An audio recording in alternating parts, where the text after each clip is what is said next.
সুপ্রিয় দর্শক, আসসালামু আলাইকুম। তো ছাদ বাগানে প্রায় দেখা যায় যে গাছে ফুল এবং ফল ঝরে পড়ে। ফল বলতে ফলের যে গুটিগুলো সেগুলো ঝরে পড়ে। তো আসলে আমার এরকম একটা সমস্যা হয়েছিল। আমার গাছে অনেক ফলের গাছ আছে, প্রায় 20টার উপরে ফলের গাছ আছে। তো এবছর যখন ফুল আসে তখন বেশিরভাগ গাছে কিন্তু আপনার ফলের গুটি ঝরে পড়ে যায় এবং ফুল প্রচুর পরিমাণ আসে। দেখেন এই যে জলপাই গাছে প্রচুর পরিমাণ ফুল চলে আসছিল। তো যে কারণে এই ঝরে পড়ার পরে আমি নার্সারিতে যোগাযোগ করি। আমি এখানে বড় একটি নার্সারি থেকে আমি চারাগুলো এনেছি। উনি আমাকে খুব সিক্রেট একটি বিষয় বলেছে যে কী করলে এই ফলগুলো টিকানো যায়। কারণ আমরা জানি যে নার্সারিতে কিন্তু এই বেশিরভাগ ফলের গাছে কিন্তু ফল ধরা অবস্থায় থাকে। ওনারা গাছে ফুল যেমন ধরায় তেমনি ফলও কিন্তু ধরায় ওনারা। সব গাছে কিন্তু দেখা যায় যে খুব বেশি মাত্রায় ফল ঝুলে রয়েছে ওনাদের গাছে। তো সেই বিষয়টি আমার সাথে শেয়ার করেছে, সেটি আজকে আপনাদের সাথে আমি শেয়ার করব। তো বিষয়টি হচ্ছে, যদি গাছে ফুল এবং ফল ঝরে পড়ে, বিশেষ করে আসলে ফুল তো খুব বেশি ঝরে পড়ে না, ফলের গুটিগুলো বেশিরভাগ ক্ষেত্রে ঝরে পড়ে। আবার অনেক সময় ফুলও ঝরে পড়ে, দুটোই হয়। তো যদি সেরকমটি হয় তাহলে যে কাজটি করবেন সেটি হচ্ছে এই গাছে ভিটামিন স্প্রে করে দিতে হবে। তো কী ভিটামিন দিবেন সেটি হচ্ছে, ভিটামিন কয়েক রকমের আছে, তবে উনি আমাকে যে ভিটামিনের নামটি বলেছিলেন সেটা হচ্ছে ফ্লোরা। তো সেই ফ্লোরা ভিটামিন আমি আসলে অনেক খুঁজেছি, আশেপাশে কোথাও পাই নাই। পরে ওনার সাথে আমি আবার যোগাযোগ করি, বললাম যে ফ্লোরা তো পাওয়া যাচ্ছে না, তখন আমি কী দেবো? তখন উনি আমাকে এই যে একটা ভিটামিন এটি আনতে বলেছেন। তো এই ভিটামিন নাম হচ্ছে বায়োফল প্লাস। তো এটা পিজিআর গ্রুপের। তো এটা আমাকে স্প্রে করে দিতে বললেন। তো উনি আমাকে বললেন যে এই পিজিআর গ্রুপের যে ভিটামিনগুলো আছে সেগুলো এক সপ্তাহ পর পর দুবার, মানে আজকে যদি আমি একবার স্প্রে করে দেই তাহলে এটা আমাকে স্প্রে করতে হবে আবার এক সপ্তাহ পরে। তো দুবার স্প্রে করে দিলেই হয়ে যাবে। আর আমাকে বলছে যে দুবারের বেশি দরকার নাই দেওয়ার।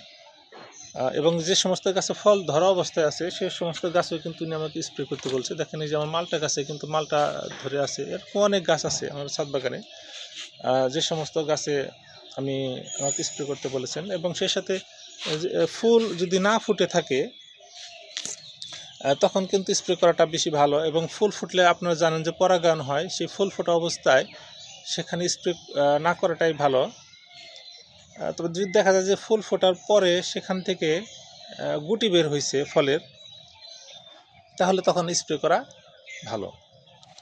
তো বিষয়টা হচ্ছে যে পরাগায়নের বিষয়টা মাথায় রাখবেন।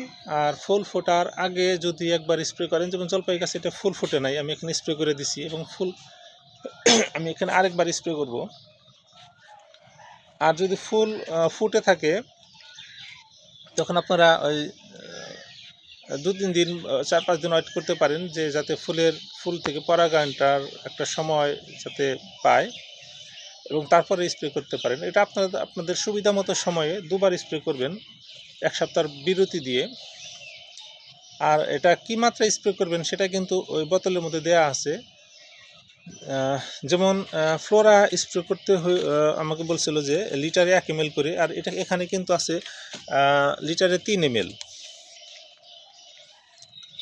এটা আছে লিটারে 3 ml করে, এবার এখানে আছে প্রতি 10 লিটার পানিতে 30 মিলি। তো এটা আপনারা এই বোতলের গায়ে পড়লে বুঝতে পারবেন। আর এই বোতলগুলো আপনারা বিভিন্ন সার ও কীটনাশকের দোকানে আপনারা এগুলো পাবেন, এই ভিটামিনের বোতলগুলো। তো সেটা যদি আপনারা স্প্রে করে দিতে পারেন গাছে, তাহলে কিন্তু আপনাদের ফলগুলো টিকে যাবে বলে আমি বিশ্বাস করি। আর এই গাছের যেন পর্যাপ্ত পরিমাণে পানি জমে না থাকে সে বিষয়টা অবশ্যই আপনারা খেয়াল রাখবেন। কারণ গাছে বেশি পানি যদি জমে থাকে সেক্ষেত্রে কিন্তু গাছের ফুল ঝরে পড়তে পারে। তো আজকের ভিডিও আর লম্বা করলাম না। যদি ভিডিওটি ভালো লাগে লাইক করবেন, এবং চ্যানেলটি সাবস্ক্রাইব করা না থাকলে অবশ্যই সাবস্ক্রাইব করে নেবেন। কারণ আমার এই চ্যানেলের মাধ্যমে আমি আপনাদের সবসময় উপকারমূলক কিছু ভিডিও আপলোড করার চেষ্টা করি।